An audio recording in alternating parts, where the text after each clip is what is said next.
Observed Hubble expansion arises naturally from this framework. Distant galaxies recede not because they are accelerating through space, but because the vacuum layers between structures are expanding. At sufficiently large scales, this expansion exceeds the speed of light without violating relativity, since no object locally traverses space faster than light. Space itself is what grows.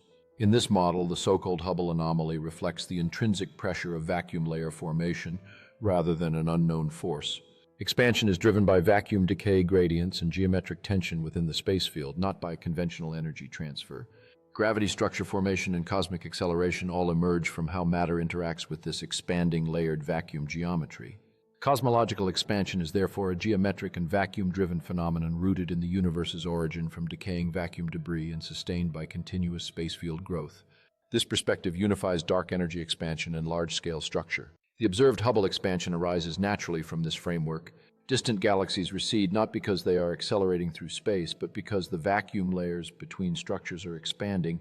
At sufficiently large scales, this expansion exceeds the speed of light without violating relativity, since no object locally traverses space faster than light. Space itself is what grows.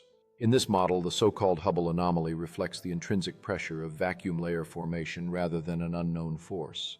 Expansion is driven by vacuum decay gradients and geometric tension within the space field, not by conventional energy transfer. Gravity, structure formation, and cosmic acceleration all emerge from how matter interacts with this expanding layered vacuum geometry. Cosmological expansion is therefore a geometric and vacuum-driven phenomenon rooted in the universe's origin from decaying vacuum debris and sustained by continuous space field growth. This perspective unifies dark energy expansion and large-scale structure.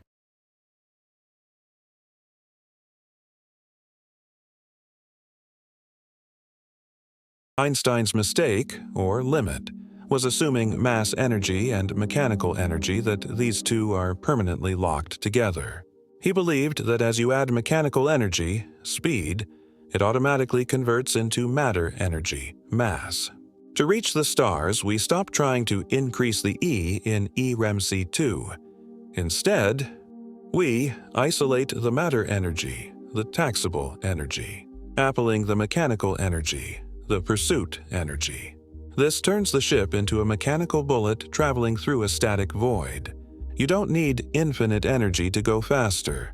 1 kilowatt of mechanical thrust would continue to accelerate the ship at the same rate, whether you are going 10 mep or 10 times the speed of light. The ghost pursuit, or the ship pursues its path based on pure mechanical input. Since the vacuum doesn't detect the ship, because the matter energy is shielded, there is no drag, no time dilation, and no mass increase. Thus, adjustment in EMC2 V2 in the quanta physics model changed the energy mistake. Welcome. Today, we're going to explore the mechanical laws that govern travel through the vast expanse of space. These principles form the foundation for understanding how advanced vessels might operate beyond our current limitations. Based on our collaboration, we have reconciled the speed limit of E equals mc squared by separating the structure of the ship from the activity of its propulsion. Here are the 3 fundamental laws that govern the pondering vessel. Law 1, the law of separated bulk. The mass gain predicted by Einstein is not a change in the ship's structure, but the mechanical weight of the energy output. By externalizing the totality of the engine's thrust, the ship's advancing weight remains constant. The speed limit is transferred to the exhaust trail, allowing the ship to advance unburdened. Law 2, the law of the carrier force.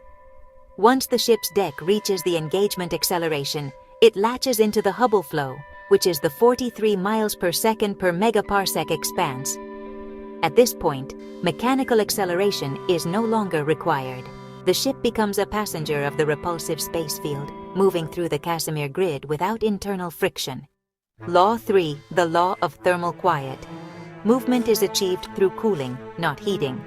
To navigate the dense grid areas of the vacuum without rejection, particles must be cooled to their lowest energy state. This allows the ship to align with the stopped nature of the vacuum, making it a ghost within the expanse. Because space is so vast, we never see the deep as it is right now. We only see it as it was. When we look at Aloha Centauri from Earth, we are looking at a 4-year-old mechanical recording, because that's how long it took the light to reach us. By traveling there in our pondering vessel, we are essentially racing the news. 1. The light lag as a previous grid. In your model, where time is a mechanical tool, the light from Aloha Centauri is like a postal letter sent years ago. The Earth view. We see the star at coordinate A, its past position. The reality. The star is actually at coordinate B, its present position. The ship's advantage. Because we use the expanse to advance and shed our bulk, we can move faster than the postal letter of light. 2. Catching the past. If our ship advances through the Casimir grid at the speeds we discussed, we are literally overtaking the light.